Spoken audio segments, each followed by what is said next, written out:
Bom dia a todos. Que a graça e a paz do nosso Senhor Jesus esteja em cada coração aqui presente. Amém? Feliz sábado a todos vocês. São todos bem-vindos aqui ao Espaço Novo Tempo, a nossa comunidade de fé. E é muito bom poder revê-los assim, em final de semana pós-feriado. Eu achei que não haveria muitas pessoas aqui, mas muito bom ver todos vocês aqui. É uma alegria muito grande poder olhar para cada um de vocês, alguns que andaram sumidinhos um pouco. É bom a gente sempre rever, né? Bem-vindos, Deus abençoe vocês. Eu gostaria de falar hoje sobre alguns aspectos positivos do medo. Nem todos aqui sentem medo, nem todos aqui sentem insegurança, mas eu acredito que em um momento ou outro isso faz parte da nossa vida. Alguns mais constantes, outros não tanto, mas de alguma forma, em algum momento sempre sentimos medo, insegurança por algo, alguma coisa. Eu queria também atrelar esse tema ao papel da fé na vitória contra o medo. Medo de quê? Não importa. É genérico. Insegurança, também genérico. Sempre em algum dado momento da nossa vida nós tememos, nós somos inseguros, nós tememos avançar, fazer, ousar. E aí então eu queria destacar alguns aspectos positivos do medo na nossa vida. Se é que existe, e eu acredito que existe, eu gostaria de partilhar com vocês aqui. O medo, a insegurança, ela faz parte da nossa vida. E até certo ponto, eu gostaria de dizer para vocês e refletir que é saudável. É saudável sentir medo. O medo é um recurso da mente que nos ajuda a avaliar o caminho que nós estamos seguindo ou aquele que vai ser seguido. Seja em casa, no trabalho, no lazer, nós temos que fazer ali uma pausa. E às vezes o medo, ele é fundamental para a nossa vida. É um recurso para nos ajudar a medir o custo, o benefício, os prós, os contras, os ganhos, as perdas, é para limitar ou até mesmo para motivar as ações com o propósito de nos orientar. Se pensássemos desta forma no medo, seria mais ou menos como um pai que bota aquele medão na criança para que ele não faça determinada coisa, com o sentido de orientá-lo, de protegê-lo, né? O medo muitas vezes nos protege. E ele é benéfico, ele chega a ser bom. Quando acionado por uma ameaça real ou imaginária, o medo, o centro emocional do cérebro, a tal da amígdala, avisa o corpo que libere hormônios do estresse, como, por exemplo, a adrenalina. Eles, por sua vez, podem colocar em em ação o sistema nervoso, que aí a fonte de onde eu pesquisei chama o sistema nervoso simpático, deixando preparados para agir ou reagir, correndo, fugindo, lutando, se defendendo ou atacando. Mas tudo isso uma reação vinda do medo. E isso é positivo. Isso, de certa forma, é interessante para a nossa vida. De que forma? Os benefícios do medo. Por exemplo, eles podem proporcionar e auxiliar na velocidade, na força, na concentração e no reflexo.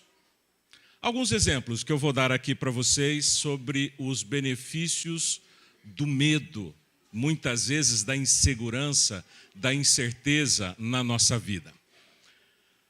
Na questão da velocidade, por exemplo, recordes de velocidade são muitas vezes quebrados sob a pressão, né, e diante do medo de um fracasso. A pessoa, naquele medo, naquela incerteza, ela dá o máximo de si.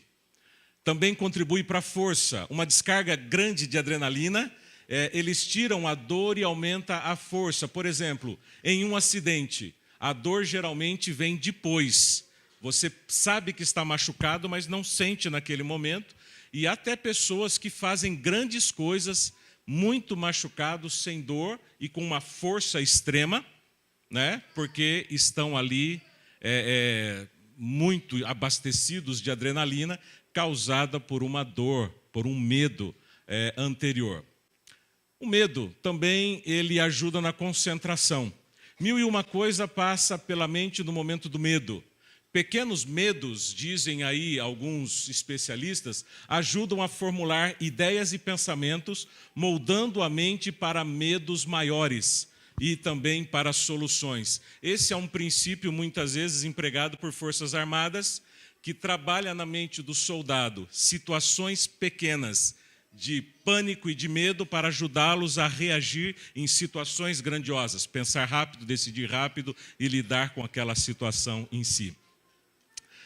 O reflexo também é um benefício que vem do medo, muitas vezes. Uma situação captada pelos olhos dispara a amígdala cerebral, que envia uma mensagem em frações de segundos para uma ação. Por exemplo, você vê que a bola vem em sua direção, você tem medo que ela te machuque e automaticamente você desvia da bola em uma fração de segundos. Você está caminhando, você escorrega, o medo de cair e de se machucar faz com que rapidamente você segure em algo. São reflexos vindo de uma situação de medo que ajuda você em determinados pontos. O medo em si não é de todo ruim. Ele tem os seus benefícios. O que é complicado é você viver uma situação de medo. Todos os 4 benefícios citados são resultados de medo, insegurança, que nos levam a uma ação benéfica. Nesses casos, sentir medo é bom, mas o que não é bom é não saber avaliar os resultados que teremos de enfrentar ou recuar diante dos medos do dia a dia. Um exemplo prático nisso, por exemplo, eu vivi muitos anos atrás essa questão do medo. De um emprego estável em uma multinacional, ganhando um bom salário, com bons benefícios, aí me deparo com uma situação que me trouxe muito medo. Deixo tudo.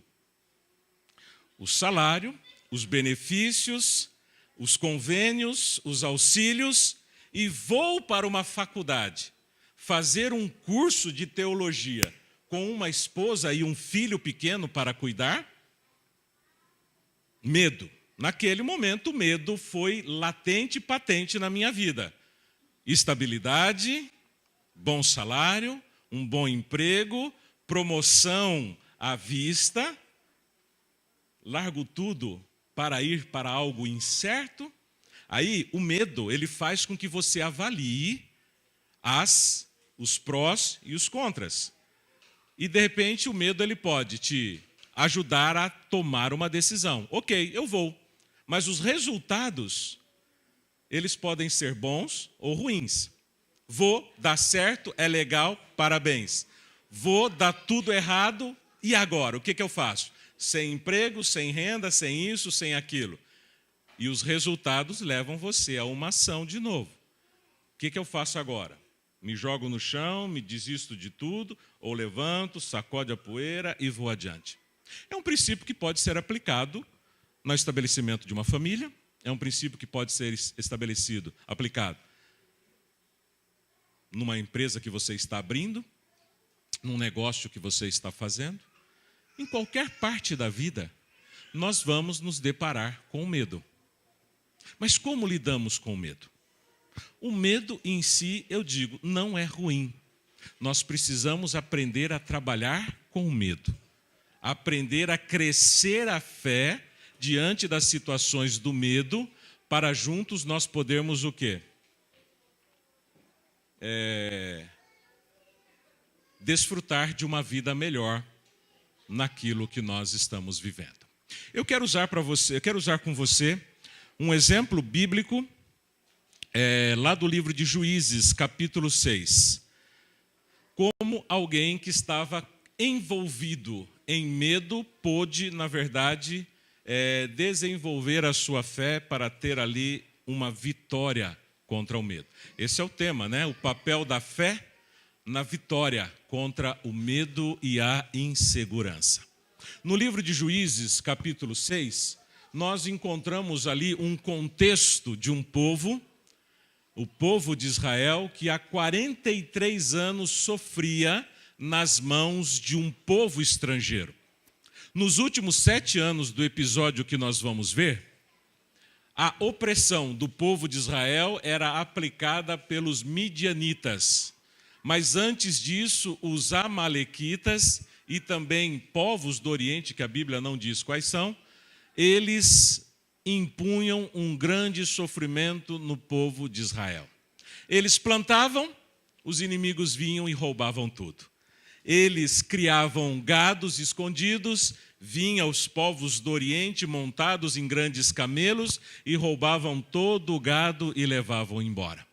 A situação é que eles estavam já a ponto de malhar o trigo no lagar, como a Bíblia diz, no lugar onde um dia se pisou a uva para fazer o vinho, escondido na encosta de uma montanha, ali eles malhavam o trigo para poder ter um pouquinho do que comer. A palavra de Deus no livro de Juízes, capítulo 6, nos diz assim, abra a sua Bíblia, nós não vamos ver aqui na tela, nós vamos acompanhar na palavra de Deus, e eu gostaria que você, com a sua Bíblia, pudesse acompanhar a leitura aqui. Capítulo 6, verso 1 diz assim, fizeram os filhos de Israel o que era mal perante o Senhor. Por isso o Senhor os entregou nas mãos dos midianitas por 7 anos. Veja, a primeira informação que nós temos é que o povo havia abandonado a Deus e como resultado do abandono a Deus, como resultado da rebelião contra Deus, como resultado de virar as costas para Deus, a opressão chegou na vida daquele povo. O povo vivia com fome, com medo, o povo vivia inseguro, incerto, com um monte de dificuldades, com montes de incerteza, mas Deus queria trabalhar na vida daquele povo todo, numa situação de medo, e ensiná-los a avançar, a despeito das ameaças que existem no mundo. Se pararmos para pensar de maneira lógica e contemporânea, nós nunca viveremos livres de ameaças nos nossos dias. Nunca viveremos. Sempre estaremos envoltos de situações de insegurança, de ameaça, enquanto estivermos neste mundo. Isso só será findado quando Cristo Jesus voltar. Mas enquanto isso, você e eu nos envolveremos em situações que geram insegurança. O povo estava faminto, o povo estava temeroso, o povo estava oprimido, sob opressão, eles não tinham alimento, praticamente não tinham armas, não tinham homens para a guerra, não tinham nada. Por quê? Porque fizeram mal aquilo que era mal diante dos olhos do Senhor. Deus permite a opressão até o ponto em que o povo, no verso 6, verso 6 diz assim, assim Israel ficou muito debilitado com a presença dos midianitas. Então os filhos de Israel clamavam ao Senhor. Houve um tempo em que eles precisaram sofrer muito para entender que a solução na vida deles era o Senhor. Eles precisavam de Deus, estar com Deus, viver com Deus para que as coisas pudessem melhorar. E olha, isso daí é interessante, né? Porque praticamente cada um de nós aqui, talvez tenhamos uma história muito parecida. Quando nos afastamos de Deus, tudo vai mal. Quando nos aproximamos de Deus, as coisas tendem a melhorar e ser mais fáceis para cada um de nós. E eles começaram a entender. Do verso 11 até o verso 14, nós vemos a ação de Deus e eu convido você a acompanhar comigo a leitura. Então, verso 11, veio o anjo do Senhor e assentou-se debaixo do carvalho que está em Ofra. Aqui você está vendo o anjo do Senhor, as duas palavras iniciadas em maiúscula, que pertencia a Joás, e Gideão, seu filho, estava malhando trigo no lagar para o pôr a salvo dos midianitas. Então o anjo do Senhor lhe apareceu e lhe disse, o Senhor é contigo, homem valente. Respondeu-lhe Gideão, ai, Senhor meu, se o Senhor é conosco, por que nos sobreveio tudo isso? E que é feito de todas as suas maravilhas que os nossos pais nos contaram, dizendo, não nos fez o Senhor sair do Egito, porém agora o Senhor nos desamparou e nos entregou nas mãos dos midianitas. Gideão não conhecia o que era viver sob as bênçãos de Deus. O anjo do Senhor aparece a Gideão começa a agir diante do clamor do povo, e sempre que o povo clama, Deus age. Sempre que o homem se põe a clamar, Deus ele toma a dianteira. Sempre que alguém se coloca a buscar Deus, Deus ele vai agir na vida da pessoa, e aqui não foi diferente. O povo clamou, Deus começou a agir. Deus aparece para Gideão e diz: homem valente, o Senhor é contigo. Ele não havia tido uma experiência com Deus ainda. Logo, ele dispara para Deus. Como ele é conosco se tudo isso está acontecendo aqui? Somos oprimidos. Olha, eu estou aqui, malhando o trigo para guardar um pouquinho, escondido na montanha, porque senão vão roubar. Como o Senhor é conosco. Sabe, a reação de Gideão foi: será que Deus sabe exatamente o que faz?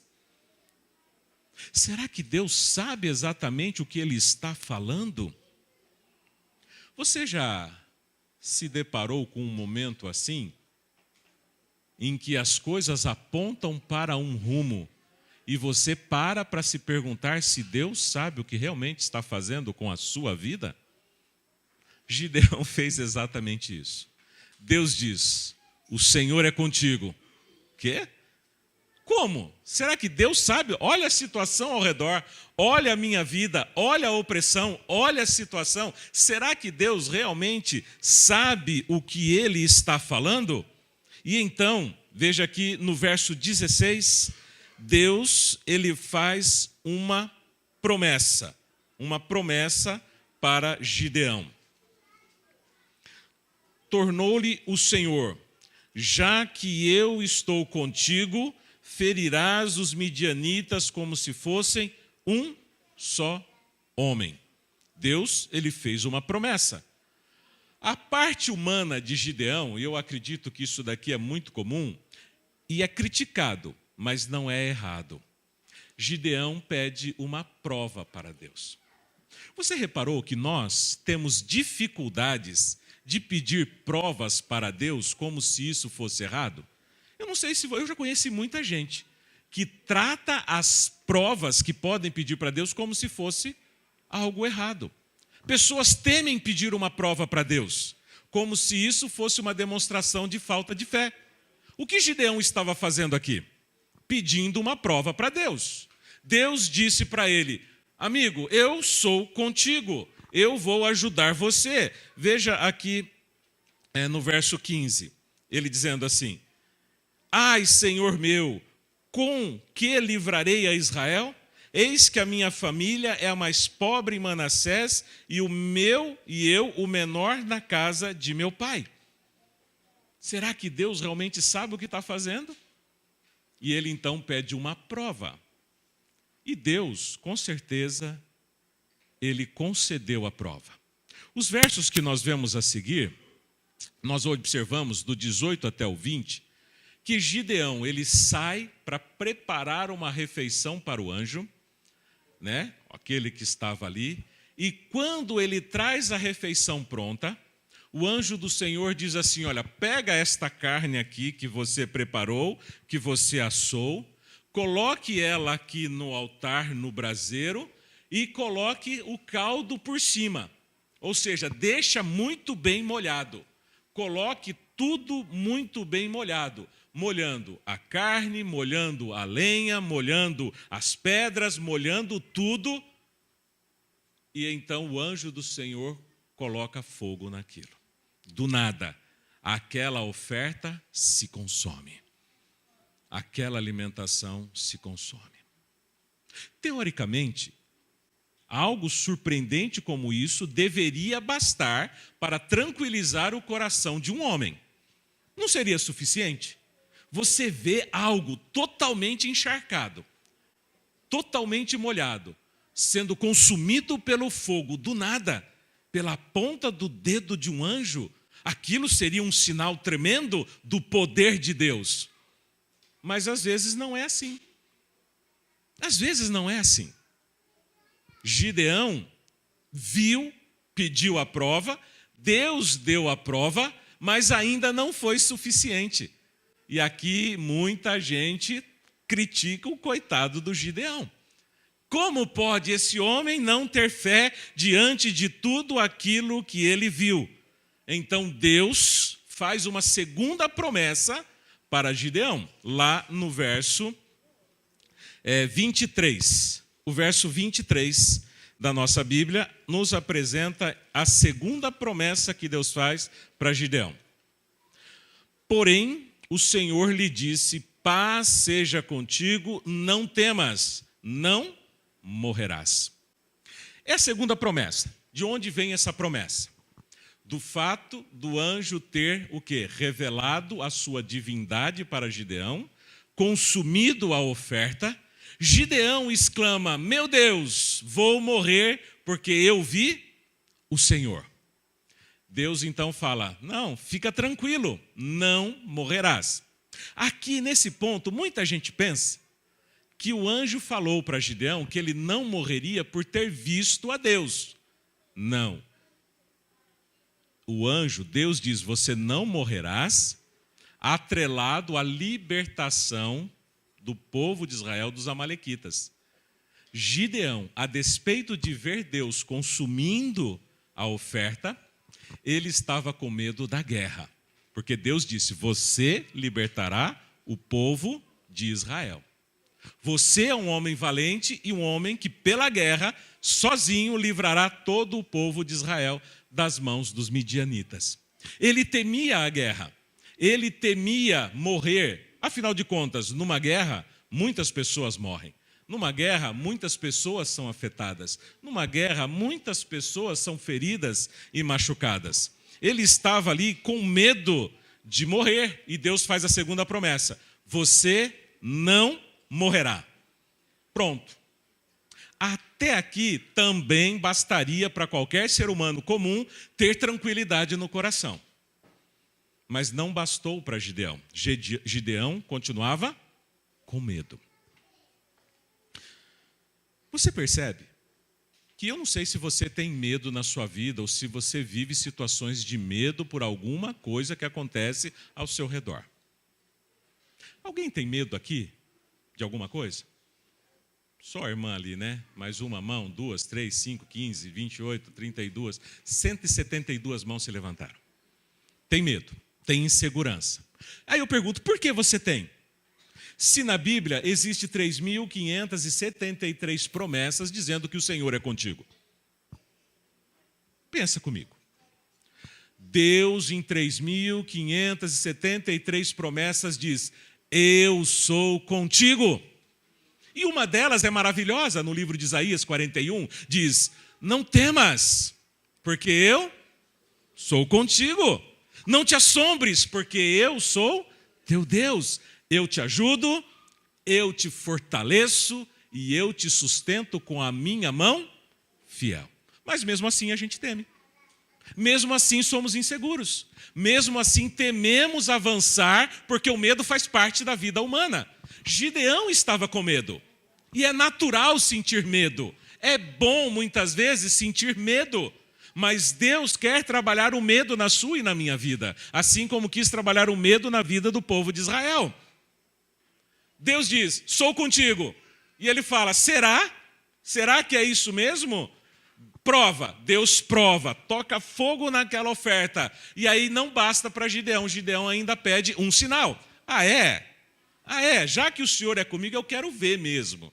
Então faz o seguinte, aqui entra então a segunda prova que Gideão pede, né? Pede mais uma prova ali. Como Deus pode saber se eu vou morrer ou não vou morrer? Era o que estava na cabeça de Gideão. Será que Deus sabe mesmo? Lembre-se, Gideão não tinha uma experiência com Deus, como o povo que foi liberto do Egito tinha. Deus, ali de uma forma assim, tão simples, verso 25. Olha aqui que interessante ali no verso 25. A preocupação de Gideão era saber se Deus realmente sabia do que ele falava, se Deus poderia garantir que ele não morreria numa guerra. Deus olha para Gideão e diz: naquela mesma noite lhe disse o Senhor: toma um boi que pertence ao teu pai, a saber, o segundo boi de 7 anos e derriba o altar de Baal, que é do seu pai, e corta o poste ídolo que está junto do altar. Até aqui parece que não fala muita coisa, né? Mas Gideão, sabe o que Gideão entendeu? Quando Deus falou, pega o segundo boi de 7 anos, na cabeça de Gideão acendeu uma luz. Espera aí. Como é que Deus sabe que no curral a posição do segundo boi é exatamente o boi de 7 anos? Como Deus poderia saber disso? Como Deus poderia saber? É uma coisa tão simples, né? Mas perceba, assim como aquele oficial do rei, que caminhou por 5 horas pensando, lá no livro de João, se Jesus fizer o milagre, eu creio. Se ele fizer, eu creio. Se ele fizer, eu creio. Quando ele se encontra com Jesus, Jesus pergunta para ele, então se você não ver o sinal, você não vai crer? Aquilo startou a fé daquele oficial. Aquilo contribuiu para a fé de Gideão. Falou, peraí, quem é este que sabe a idade do boi e a posição que ele está no curral, sem estar lá? E Gideão começa a desenvolver a sua fé em Deus. A fé é um elemento que se desenvolve ao longo do processo da vida. Não é um botãozinho que você liga, opa, agora eu sou o cara da fé. Gente, a fé é um elemento que vai se desenvolvendo. Começou a desenvolver na vida de Gideão. Mas mesmo assim, mesmo Deus revelando a sua onisciência, dizendo que ele não morreria, que ele sabe o futuro e sabe todas as coisas, isto não bastou para ele. Bastaria para muita gente, mas para ele não bastou. Ele ainda continuava com medo e continuava inseguro e pede outro sinal para Deus. Veja o verso 36 em diante. O verso 36 em diante, ele é famoso, não é? É o momento em que Gideão pede não uma, mas 2 provas para Deus.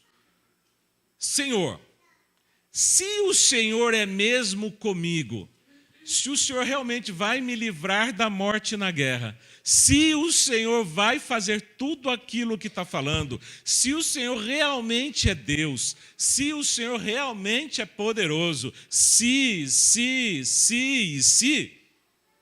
faz o seguinte, eu vou botar aqui um pedaço de lã. Esta lã, o Senhor tem que deixar ela seca, enquanto toda a terra ao redor vai ficar molhada. Beleza? Beleza, Deus falou. Ok, está feito. No outro dia, Gideão vai lá e estava exatamente como ele havia pedido. Basta, não basta, gente? Fala a verdade. Que homem teria tão pouca fé assim para não bastar aquele sinal? Mas Gideão não. Gideão pede então, ok, sei. Agora eu quero ver o seguinte, Senhor. Agora eu quero ver esta lã molhada com toda a terra em volta seca. E Deus faz o quê? Ok. Até aqui tem gente jogando pedra em Gideão dizendo, ô carinha miserável que não tem fé. Não é? Esse daí é o exemplo da falta de fé. Mas, gente, ele estava construindo a sua fé e é interessante que Deus não se importa com isso. Em nenhum momento Deus se queixa disso. Em nenhum momento Deus reclama disso. Deus sabia que Gideão estava com medo e estava inseguro. E pacientemente Deus ajuda no crescimento da fé daquele homem. Você não precisa ter medo de ter medo. É natural o medo. Você não precisa temer e estar inseguro diante dos desafios. Ele estava dizendo para Gideão, Gideão, não importa o quanto você tenha medo, eu estou contigo nessa jogada. Não importa que você ainda não aprendeu a confiar em mim, nós vamos caminhar juntos. Temer é normal. O que não é normal é você enfrentar sozinho o que Deus está dizendo. Deus está dizendo que sempre estará ao nosso lado no momento do medo e da insegurança. Como aquela criancinha que está aprendendo a andar de bicicleta e ele sabe que o pai está segurando na garupa e está correndo com ele. E mesmo o pai segurando, no coraçãozinho da criança, o medo ainda está lá. Por quê? Gente, é assim mesmo. Mas o importante é que você saiba que Deus está segurando o banquinho da sua bicicleta. Você está com medo? Você está inseguro? Você teme avançar? Você teme dar um passo a mais? Você teme ir adiante? Tudo bem, Deus está contigo. Deus está lá segurando o banquinho da sua bicicleta. E não importa o que aconteça, Ele sempre estará lá, mesmo você tendo medo ou não. Ele estava com Gideão. Ele estava ali naquele momento. E em nenhum momento Deus julga a Gideão de uma maneira negativa. Mas depois de tantos exemplos, depois que a fé está já fortalecida, Deus, ele sempre testa a fé. Você sabia que Deus, ele dá muitos meios e de muitas maneiras, coisas para que a tua fé fortaleça. Mas depois que ele fortalece a tua fé, pode reparar, Deus sempre prova se a sua fé está boa mesmo. Ele sempre testa a sua fé. Foi exatamente assim com aquele povo, foi exatamente assim com Gideão. Por que Deus testa a nossa fé? Por que Deus prova a nossa fé? 2 motivos. Primeiro, para nós. Segundo, para Ele mesmo. Primeiro, para nós vermos se a nossa fé, ela é verdadeira. Por isso Deus testa. Nós precisamos saber que nível está a nossa fé. Nós precisamos compreender em que passo está a nossa fé. E sem um teste você não sabe. Isto é a premissa dos professores malvados, não é? Os professores são tão ruins, que para saber se o aluno aprendeu, eles fazem o quê? Dão uma prova. O momento odiado, desculpem professores, para muitos alunos, é a prova. Não é? Bota aquele monte de letrinha, Marlene, MC, quadrado lá em cima, vezes raiz quadrada de não sei das quantas. Aquilo apavora todo mundo. Mas qual é a maneira de se testar o nível do conhecimento? É a prova. Qual é a maneira que Deus tem para testar o nível da nossa fé? A prova. E Deus também quer saber por Ele, né? Se Ele pode nos preparar para tarefas maiores. Porque para Deus é importante que você não estagne. Para Deus é importante que a nossa fé continue avançando e crescendo. Sabe por quê? Porque, querido, se você não aprender a lidar com os medos e as inseguranças de hoje, você não saberá lidar com os medos e as incertezas que virão no amanhã. Se nós, em tempo de liberdade, não sabemos lidar com as nossas inseguranças, não será no tempo da perseguição que você saberá lidar com isso.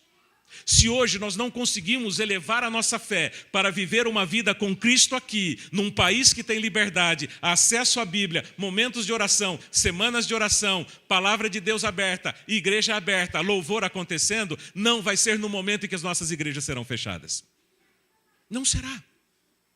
Porque Deus testa a fé, para saber se a sua fé está num nível legal. E depois, para Ele saber se pode continuar trabalhando na sua vida, para que te prepare para aquilo que virá. Segundo a Bíblia, um grande momento de angústia se abaterá sobre toda a terra. Quem estará preparado para este momento? Aqueles que tiverem sua fé desenvolvida em pequenas coisas, em pequenas porções.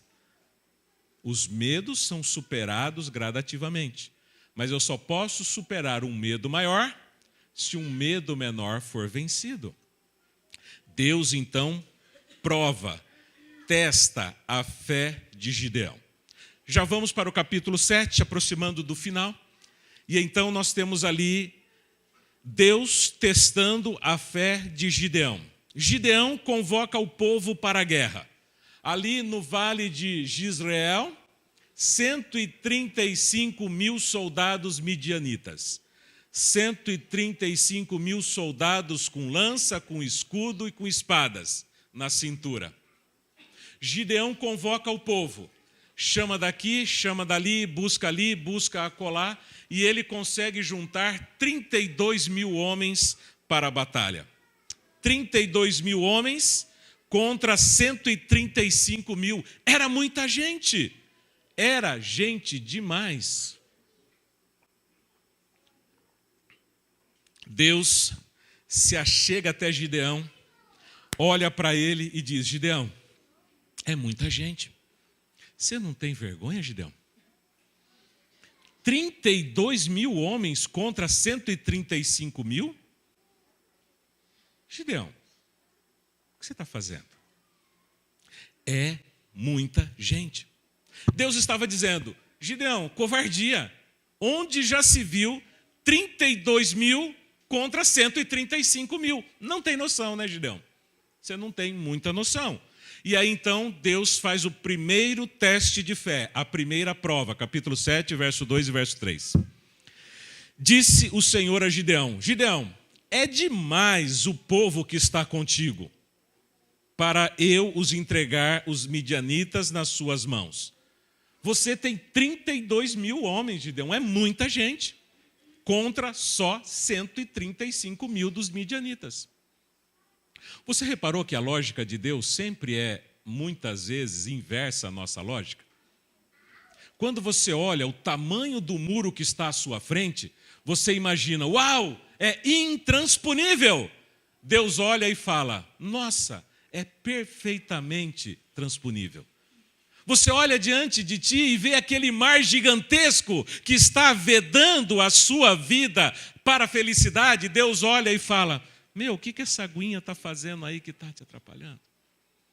A visão de Deus é muito diferente. Gideão olha 135 mil, olha para ele 32 mil. Deus fala: meu, 32 mil é muita gente, Gideão.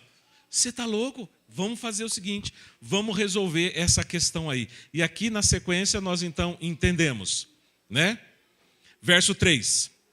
Apregou-a, pois, aos ouvidos do povo, dizendo: quem for tímido e medroso, volte e retire-se da região montanhosa de Gileade. Então voltaram do povo 22 mil homens, ficando apenas 10 mil. Queridos, sempre há duas opções diante do medo. Sempre há duas opções diante do medo, né? A primeira é fugir e a segunda, enfrentar. Deus testou o povo e milhares de medrosos fugiram, decidiram não enfrentar os seus medos. Mas alguns tímidos também foram embora. Deus havia deixado claro que a batalha seria dele. Os tímidos, medrosos são medrosos. Agora, os tímidos é uma outra questão aqui, que a gente precisa gastar um minutinho apenas. A timidez que Deus está falando aqui não é aquela timidez, por exemplo, que vocês conhecem em mim. Eu sou uma pessoa extremamente tímida, acanhada, tímido. Conheço gente tímida. Não é dessa timidez. A timidez que Deus está falando é uma outra. Os tímidos não eram aqueles que temiam a guerra. Eles não temiam a guerra. Eles temiam um compromisso com o Senhor. Você entende a diferença? Medrosos eram medrosos, foram embora.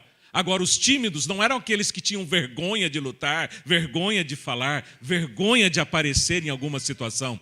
Os tímidos aqui nada mais era do que aqueles homens que tinham coragem para batalhar as guerras, mas não tinham coragem de assumir um compromisso com Deus. Eles tinham coragem para fazer qualquer coisa, mas não tinham coragem, por exemplo, para descer um tanque batismal. Eles tinham coragem para construir casas, comprar carros, mas não têm coragem de ser fiel a Deus. Estes são os tímidos, às quais o livro do Apocalipse diz que estes tímidos não herdarão o reino dos céus. Não são um povo que tem medo. Eles estavam com soldados, eles estavam com espadas, eles estavam com lanças. Eles iriam para a guerra em qualquer momento, mas não iriam por uma guerra em nome do Senhor Jesus. Deus disse: a batalha é minha. E eles então, não, batalha do Senhor eu não quero uma vida ao lado do Senhor, eu não quero viver uma fidelidade a Deus. É como se Deus dissesse: filho, entrega o teu coração a Jesus, abandone tudo. Não. Eu enfrento leões, mas não enfrento um tanque batismal. É como se Deus dissesse: filho, confia que eu vou abrir as janelas do céu, seja fiel, dízimos e ofertas. Não, eu enfrento soldados, mas não tenho coragem de ser fiel a Deus nos dízimos e nas ofertas. Essa é a timidez que Deus diz. E aí então boa parte dos tímidos que não queriam um compromisso com Deus, não queriam nada com o Senhor, eles então saíram, eles deixaram. Restaram ali 10.000 homens. Deus se achega para Gideão.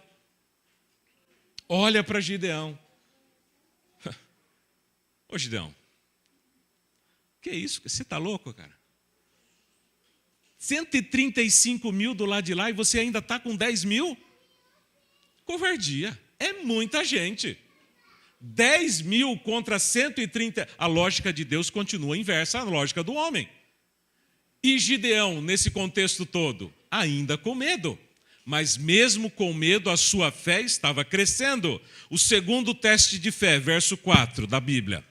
Disse mais o Senhor a Gideão: ainda há um povo demais. Tem muita gente, Gideão. Faze-os descer as águas, e ali os provarei. Aquele a quem eu disser, este irá contigo.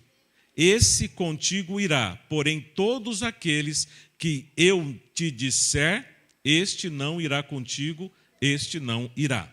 E fez Gideão então descer o povo à água, e então o Senhor disse: todo aquele que lamber a água com a língua, como faz o cão, este você porá à parte, como também todo aquele que se baixar de joelhos e beber. Foi o número daqueles que lamberam, levando a mão à boca, 300 homens, e todo o restante se abaixou para beber a água. Ali estava 10.000 homens. O que Deus queria saber? Eles estavam dispostos a lutar logo contra o inimigo? Eles estavam dispostos a resolver a situação logo? Ou a sua preocupação seria apenas o bem-estar pessoal? Eles estavam confortáveis ali a ponto de se ajoelhar e beber fartamente da água? Ou eles estavam incomodados com a situação a ponto de apenas pegar um punhado, lamber as mãos e partir para a luta? Qual era a situação daqueles homens? Eles estavam envolvidos ou eles estavam comprometidos com aquela guerra? Eu aprendi numa ilustração natalina e aquilo gravou na minha mente, nunca mais eu esqueci, e é o único exemplo que eu sei dar sobre comprometimento e envolvimento. Alguém certa vez disse na igreja: olha, envolvimento é aquilo que acontece na ceia de Natal. Todo mundo em volta da mesa para participar da ceia. Aquilo é envolvimento. Mas comprometimento, somente foi um que se comprometeu. O peru que morreu para que a ceia pudesse existir. Eu falei, não é que é verdade? Comprometimento, envolvimento. Envolvido todo mundo estava. Comprometido, só tinha um. 10.000 homens. 9.700 envolvidos, 300 comprometidos com aquilo que Deus tinha. Afinal, eu e você somos um povo envolvido com as coisas de Deus? Ou nós estamos comprometidos com as coisas de Deus? Através da ida ao rio beber água, Deus identifica quem estava envolvido, quem estava comprometido. Aqui saem os tímidos enrustidos. Aqueles tímidos que não haviam cedido no princípio, eles saiam aqui agora. Por quê? Porque revela na vida deles que eles não estavam comprometidos com a obra de Deus. Sobram 300. Verso 9 e verso 10 do capítulo 7. Diz assim: sucedeu que naquela mesma noite o Senhor disse: levanta-te e desce contra o arraial, porque eu entregarei nas suas mãos. Verso 10: se ainda temes atacar, desce tu com o teu moço Purá ao arraial. Você percebe que até aqui Gideão ainda estava com medo? Deus havia dado o sinal, Deus havia dado os sinais da lã, Deus havia feito aquela comoção toda entre os homens, e ainda Gideão estava como? Com medo. E Deus diz, ok, eu vejo que você ainda tem medo. Você ainda tem medo? Desce até o arraial, vai com o teu moço. E escondidinho, Gideão foi com Purá. E quando ele chega no arraial inimigo, ele ouve um soldado dizendo, olha, eu tive um sonho. Eu sonhei que um pão sem fermento, não me lembro exatamente como é que está ali, e fez uma arruaça e deixou o nosso acampamento de perna para o ar. E o outro falou, rapaz, sabe o que é isso? Isso é a espada de Gideão. É Deus nos entregando nas mãos de Gideão. Gideão, para acreditar em Deus, precisou ouvir do inimigo que Deus era com eles.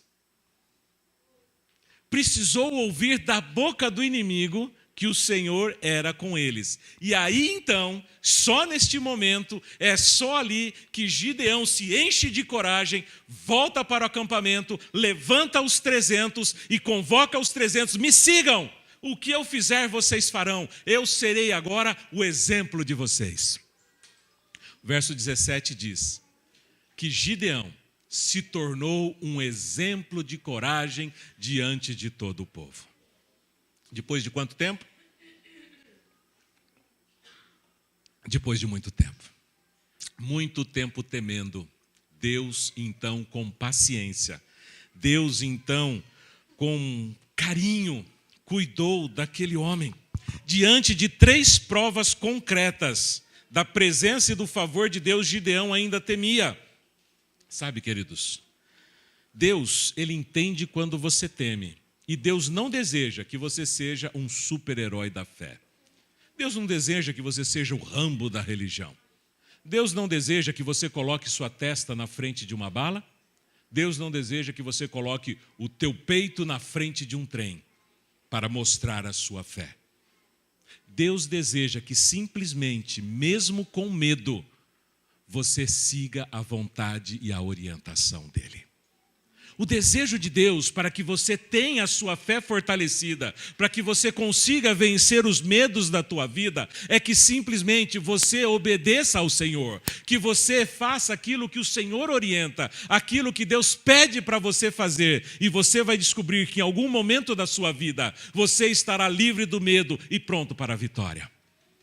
Deus, ele fez isso com Gideão. Deus, ele trabalhou com Gideão a tal ponto que ele fez avançar mesmo com medo, mas confiando em Deus e desconfiando de si mesmo. Gideão, ele se torna um herói da fé. Para encerrar, queridos, não importa o quanto tememos, não importa, Deus, ele promete estar ao nosso lado. Segunda coisa que eu gostaria que você gravasse, para você sair daqui pensando nisso. Primeira, não importa o quanto você teme, Deus estará do seu lado. Segunda coisa, não tema pedir provas a Deus. Não tenha medo de pedir provas para Deus. Quem disse que pedir provas para Deus é pecado? Quem disse que pedir provas é falta de fé? É falta de fé. Mas Deus sabe que você já não tem fé. E Ele quer construir a sua fé. Por isso Ele aceita que você peça quantas provas desejar. Quantas provas você precisa para entender que Deus é contigo? Quantas provas é necessário Deus realizar na sua vida para você entender que Ele é o teu Deus e Ele está contigo e Ele vai diante de ti? 1, 2, 3, 4 provas como Gideão pediu?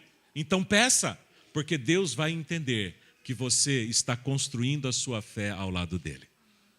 Deus não quer homens autoconfiantes. Deus não quer autossuficientes. Deus quer apenas homens e mulheres que aprendam a confiar no poder dele e conviver com ele mesmo com medo. Não tenha medo de pedir para Deus. Quantas coisas você precisa? Ao lado de Deus, os medrosos de hoje serão os heróis de amanhã. Basta apenas você perseverar ao lado do Senhor e Ele te fortalecerá. Eu vou fazer uma oração. Eu marquei aqui, mas ficou esquisito. Eu marquei aqui, orar pelos medos. Aí me veio à cabeça, orar pelos medos e os persas, né? Não, eu quero orar pelos medos. Eu não sei se você tem algum medo em especial que gostaria de colocar hoje nas mãos de Deus. Eu quero orar por você, pelo teu medo, pela tua insegurança, se houver. Não vai ser uma oração para todos, apenas para aqueles que disserem, Senhor, não para mim, eu vou orar, mas Senhor, eu vivo situações de medo na minha vida. Eu tenho medo de algo, eu vivo inseguro com algo, eu tenho medo com algo específico, e esse específico, se houver, eu gostaria que nesta manhã você colocasse nas mãos de Deus. Eu gostaria que nesta manhã, juntos com aqueles que estiverem, nós pudéssemos pedir para Deus, sem medo, provas de que Ele está conosco. Que prova você precisa? Que amanhã você, ao abrir a janela, veja a chuva com arco-íris? Peça para Deus e Ele pode dar. Você quer que a roupa do seu varal esteja toda molhada, menos aquela blusa vermelha? Peça para Deus. Eu não sei que prova você precisa. Gideão precisou da lã. E Deus teve paciência e carinho para atender ele, para fortalecer a fé dele, para dizer, Gideão, eu te amo, meu filho, eu estou contigo, eu vou libertar o teu povo através de você. Deus quer dar uma libertação para você através da sua vida, através da sua fé. Deus quer fazer algo de maravilhoso na sua vida para que você vença o medo e avance. Peça para Deus. Eu vou orar e gostaria de saber, haveria alguém pela qual eu pudesse orar? Haveria alguém que dissesse, olha, eu tenho medo. E você não precisa dizer o medo. Você só precisa dizer para Deus no seu coração. Eu gostaria de ver alguma mão.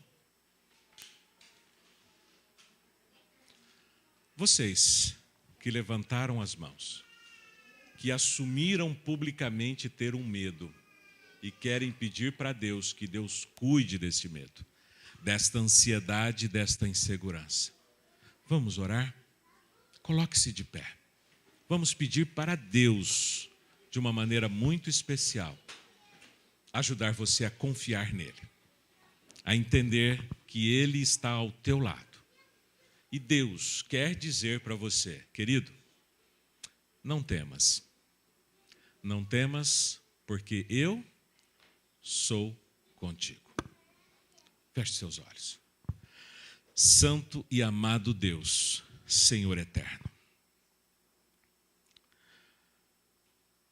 Nós vivemos num mundo, Pai, recheado de dor, maldade, tristeza, violência, fome e miséria.